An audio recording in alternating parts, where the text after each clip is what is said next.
దేవునికి స్తోత్రం. హల్లెలూయా. ఒక సంవత్సరం ప్రణాళికతో, ఒక సంవత్సరంలో బైబిల్ మొత్తాన్ని సంపూర్తి చేయగలిగే ప్రణాళికతో అనుదిన బైబిల్ పఠనం ఈరోజు 10 ఫిబ్రవరి 2025. ఈరోజు కొరకు ఏర్పాటు చేయబడిన బైబిల్ వాక్య భాగాలు లేవీయ కాండము, పాత నిబంధనలో లేవీయ కాండము 10, 11, 12 అధ్యాయాలు మరియు కొత్త నిబంధనలో మత్తయి సువార్త 26వ అధ్యాయము మొదటి 19 వచనాలు. మొదటిగా లేవీయ కాండము 10వ అధ్యాయము.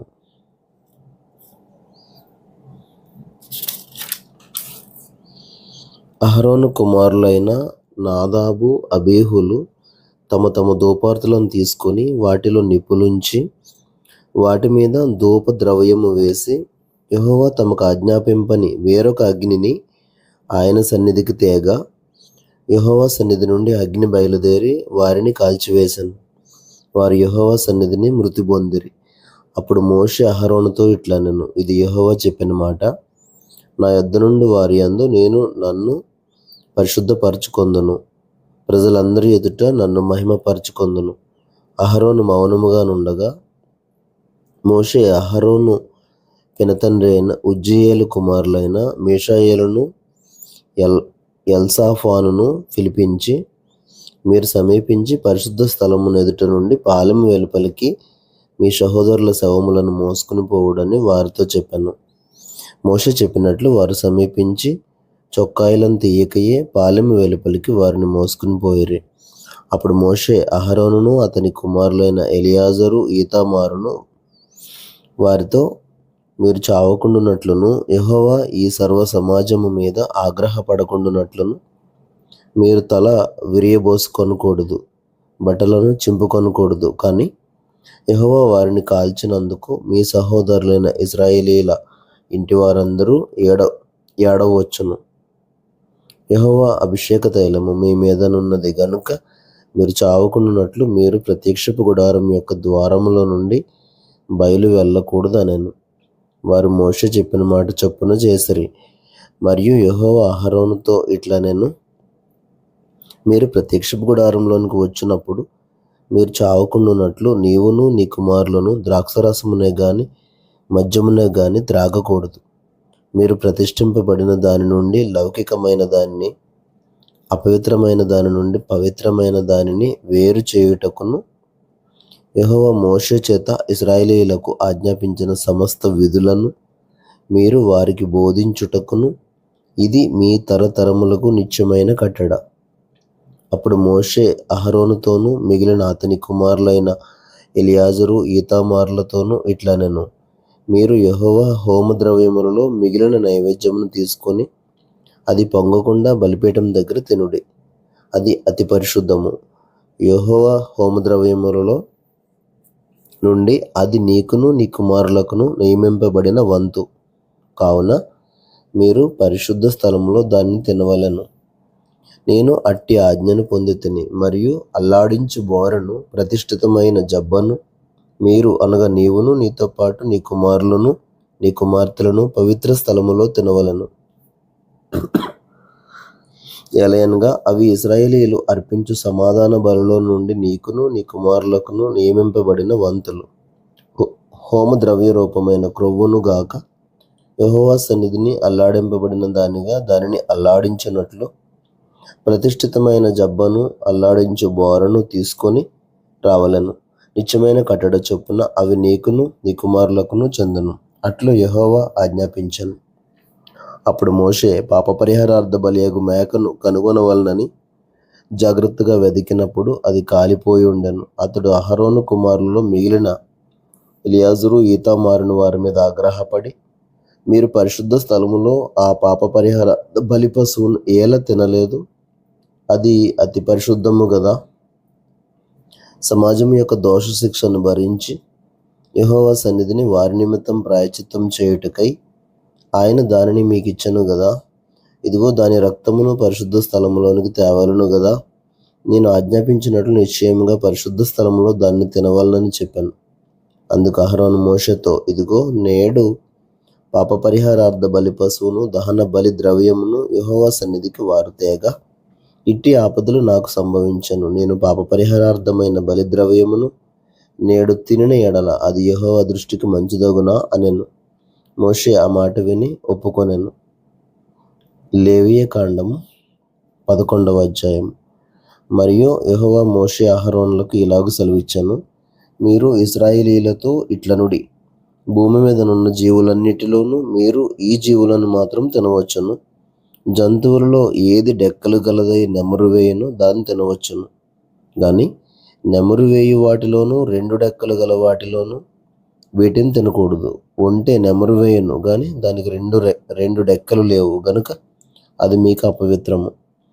పొట్టి కుందేలు నెమరు వేయును గాని దానికి 2 డెక్కలు లేవు గనుక అది మీకు అపవిత్రము. కుందేలు నెమరు వేయును గాని దానికి 2 డెక్కలు లేవు గనుక అది మీకు అపవిత్రము. పంది విడిగా నుండి 2 డెక్కలు గలది గాని అది నెమరు వేయదు గనుక అది మీకు అపవిత్రము.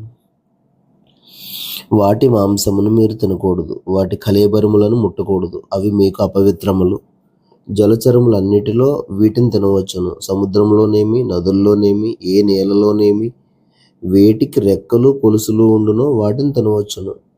సముద్రములలోనేమి, నదుల్లోనేమి, సమస్త జలచరముల్లోనూ, సమస్త జల జంతువుల్లోనూ వేటికి రెక్కలు పొలుసులు ఉండవు, అవన్నీ మీకు హేయములు. అవి మీకు హేయములుగానే ఉండవలెను. వాటి మాంసమును తినకూడదు. వాటి కళేబరములను హేయములుగా ఎంచుకొనవలెను. నేలలో దేనికి రెక్కలు పొలుసులు ఉండవు, అది మీకు హేయము. పక్షులలో వీటిని హేయములుగా ఎంచుకొనవలెను. వీటిని తినవద్దు, ఇవి హేయములు. పక్షిరాజు, పెద్ద బోరువ, క్రౌంచ పక్షి, గద్ద, తెల్లగద్ద, ప్రతి విధమైన గద్ద, ప్రతి విధమైన కాకి, నిప్పుకోడి, కపిరిగాడు, కోకిల, ప్రతి విధమైన డేగ, పైగిడి కంటె, చెరువు కాకి, గుడ్లగూబ, హంస, గూడబాతు, నల్లబోరువ, శంకుబుడి కొంగ, ప్రతి విధమైన కొంగ, కుకుడుగువ్వ, గబ్బిలము. రెక్కలు కలిగి 4 కాళ్ళతో చరించు చరములన్నీయు మీకు హేయములు. అయితే 4 కాళ్ళతో చరించుచు నేల గొంతులు వేయుటకు కాళ్ళ మీద తొడలు గల పురుగులన్నీ తినవచ్చును. నేత మిడత గాని, చిన్న మిడత గాని, ఆకు మిడత గాని, మిడతలలో ప్రతి విధమైనది తినవచ్చును. 4 కాళ్ళు గల పురుగులన్నీ మీకు హేయములు. వాటి వలన మీరు అపవిత్రులగుదురు. వాటి కళేబరములను ముట్టిన ప్రతివాడు సాయంకాలం వరకు అపవిత్రుడగును. వాటి కళేబరములలో కొంచెమైనను మోసిన ప్రతివాడు తన బట్టలు ఉదుకుని సాయంకాలం వరకు అపవిత్రుడగును. 2 డెక్కలు గల జంతువులన్నిటిలో విడిగా చీలిన డెక్కలు లేకయు నెమరు వేయకయు నుండునవి మీకు అపవిత్రములు. వాటి కళేబరములను ముట్టిన ప్రతివాడు అపవిత్రుడగును. 4 కాళ్ళతో నడుచు సమస్త జీవరాశుల్లో ఏవి అరకాలితో నడుచునో అవన్నీ అపవిత్రములు. వాటి కళేబరములను ముట్టిన ప్రతివాడు సాయంకాలం వరకు అపవిత్రుడగును. వాటి కళేబరమును మోసిన ప్రతివాడు తన బట్టలు ఉదుకుని సాయంకాలం వరకు అపవిత్రుడగును. అవి మీకు అపవిత్రమైనవి. నేల మీద ప్రాకు జీవరాశుల్లో మీకు అపవిత్రమైనవి ఏవేవనగా చిన్న ముంగిస, చిన్న పందికొక్కు, ప్రతి విధమైన బల్లి, ఊసరవెల్లి, నేల మొసలి, తొండ, సరటము, అడవి ఎలుక. ప్రాకు వాటిలో ఇవి మీకు అపవిత్రములు. ఇవి చచ్చిన తరువాత వీటిని ముట్టిన ప్రతివాడు సాయంకాలం వరకు అపవిత్రుడగును. వాటిలో చచ్చిన దాని కళేబరం దేని మీద పడునో అదే అపవిత్రమగును. అది చెక్క పాత్రయే గాని, బట్టయే గాని, చర్మమే గాని, సంచియే గాని, పనిచేయు ఉపకరణం ఏదియూ గాని అయిన ఎడల దానిని నీళ్ళలో వేయవలెను. అది సాయంకాలం వరకు అపవిత్రమై ఉండును. తర్వాత అది పవిత్రమగును. వీటిలో ఏదైనాను మంటి పాత్రలో పడిన ఎడల దానిలోనిదంతయు అపవిత్రమగును. మీరు దానిని పగలగొట్టవలెను. తినదగిన ఆహారం అంతట్లో దేని మీద ఆ నీళ్లు పడునో అదే అపవిత్రమగును. అట్టి పాత్రలో త్రాగిన ఏ పానీయమును అపవిత్రము. వాటి కళేబరములలో కొంచెము దేని మీద పడునో అదే అపవిత్రమగును. అది పొయ్యి అయినను, కుంపటి అయినను దానిని పగలగొట్టవలెను. అవి అపవిత్రములు. అవి మీకు అపవిత్రములుగా ఉండవలెను. అయితే విస్తారమైన నీళ్లు గల ఊటలో గాని, గుంటలో గాని కళేబరం పడినను ఆ నీళ్లు అపవిత్రములు కావు గాని కళేబరమునకు తగిలినది అపవిత్రమగును. వాటి కళేబరములలో కొంచెము విత్తుకట్టు విత్తనముల మీద పడినను అవి అపవిత్రములు కావు. కానీ ఆ విత్తనముల మీద నీళ్లు పోసిన తర్వాత కళేబరములు కొంచెము వాటి మీద పడిన ఎడల అవి మీకు అపవిత్రములగును. మీరు తినదగిన జంతువులలో ఏదైనను చచ్చిన ఎడల దాని కళేబరమును ముట్టువాడు సాయంకాలం వరకు అపవిత్రుడగును. దాని కళేబరములో ఏదైనను తినువాడు తన బట్టలు ఉదుకుకొని సాయంకాలం వరకు అపవిత్రుడగును. దాని కళేబరమును మోయేవాడు తన బట్టలు ఉదుకుకొని సాయంకాలం వరకు అపవిత్రుడగును. నేల మీద ప్రాకు జీవరాశులన్నీ హేయములు, వాటిని తినకూడదు. నేల మీద ప్రాకు జీవరాశులన్నిటిలో కడుపుతో చరించు దానినైనను, 4 కాళ్ళతో చరించు దానినైనను, చాలా కాళ్ళు గల దానినైనను మీరు తినకూడదు. అవి హేయములు. ప్రాకు జీవరాశుల్లో దేనినైనను తిని మిమ్మును మీరు హేయపరచుకొనకూడదు. వాటి వలన అపవిత్రులగునట్లు వాటి వలన అపవిత్రత కలుగజేసుకొనకూడదు. నేను మీ దేవుడినైన యెహోవాను. నేను పరిశుద్ధుడను గనుక మీరు పరిశుద్ధులై ఉండునట్లు మిమ్మును మీరు పరిశుద్ధపరచుకొనవలెను. నేల మీద ప్రాకు జీవరాశుల్లో దేని వలనను మిమ్మును మీరు అపవిత్రపరచుకొనకూడదు. నేను మీకు దేవుడనై ఉండుటకు ఐగుప్తు దేశంలో నుండి మిమ్మును రప్పించిన యెహోవాను. నేను పరిశుద్ధుడను గనుక మీరును పరిశుద్ధులు కావలెను.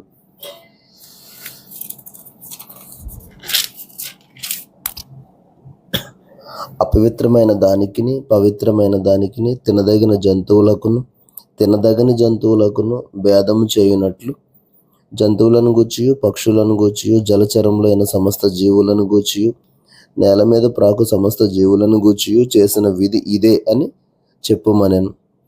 లేవీకాండము 12వ అధ్యాయము. మరియు యెహోవా మోషేకి ఇలాగు సెలవిచ్చెను, నీవు ఇశ్రాయేలీయులతో ఇట్లనుము, ఒక స్త్రీ గర్భవతి అయి మగపిల్లను కనిన ఎడల ఆమె 7 దినములు పురిటాలై ఉండవలను. ఆమె తాను ముట్టుదై కడగా నుండి దినముల లెక్కను బట్టి పురిటాలై ఉండవలెను. 8వ దినమున బిడ్డకు సున్నతి చేయింపవలెను. ఆమె తన రక్తశుద్ధి కొరకు 33 దినములుండి తన రక్తశుద్ధి దినములు సంపూర్ణ మగు వరకు ఆమె పరిశుద్ధమైన దేనినైనను ముట్టకూడదు, పరిశుద్ధ స్థలంలో ప్రవేశింపకూడదు. ఆమె ఆడపిల్లను కనిన ఎడల ఆమె తాను కడగా ఉండినప్పటి వలె 2 వారములు పురిటాలై ఉండవలెను. ఆమె తన రక్తశుద్ధి కొరకు 66 దినములు కడగా ఉండవలెను. కుమారుని కొరకే గాని కుమార్తె కొరకే గాని ఆమె శుద్ధి దినములు సంపూర్తి అయిన తరువాత ఆమె దహన బలిగా 1 ఏడాది గొర్రె పిల్లను, పాప పరిహారార్థ బలిగా 1 పావురపు పిల్లనైనను తెల్ల గువ్వనైనను ప్రత్యక్షపు గుడారం యొక్క ద్వారమునకు యాజకుని యొద్దకు తీసుకుని రావలెను. అతడు యెహోవా సన్నిధిని దానిని అర్పించి ఆమె నిమిత్తం ప్రాయశ్చిత్తం చేయగా ఆమె రక్తస్రావ విషయమై ఆమె పవిత్రపరచబడును. ఇది మగపిల్లను గాని ఆడపిల్లను గాని కనిన స్త్రీని గూర్చిన విధి. ఆమె గొర్రెపిల్లను తేజాలని ఎడల ఆమె 2 తెల్ల గువ్వలైనను 2 పావురపు పిల్లలనైనను దహన బలిగా 1 దానిని, పాప పరిహారార్థ బలిగా 1 దానిని తీసుకుని రావలెను. యాజకుడు ఆమె నిమిత్తం ప్రాయశ్చిత్తం చేయగా ఆమెకు పవిత్రత కలుగును. కొత్త నిబంధన మత్తయి సువార్త 26వ అధ్యాయము 1 నుండి 19 వచనాలు. యేసు ఈ మాటలన్నీ చెప్పి చాలించిన తరువాత జరిగినదేమనగా, ఆయన తన శిష్యులను చూచి 2 దినములైన పిమ్మట పస్కా పండుగ వచ్చుననియు అప్పుడు మనుష్య కుమారుడు సిలువ వేయబడుటకై అప్పగింపబడుననియు మీకు తెలియనని చెప్పాను. ఆ సమయమున ప్రధాన యాజకులను ప్రజల పెద్దలను కయప అను ప్రధాన యాజకుని మందిరంలోనికి కూడి వచ్చి యేసును మాయోపాయం చేత పట్టుకుని చంపవలనని ఏకమై ఆలోచన చేసిరి. అయితే ప్రజలలో అల్లరి కలుగకుండునట్లు పండుగలో వద్దని చెప్పుకొనిరి.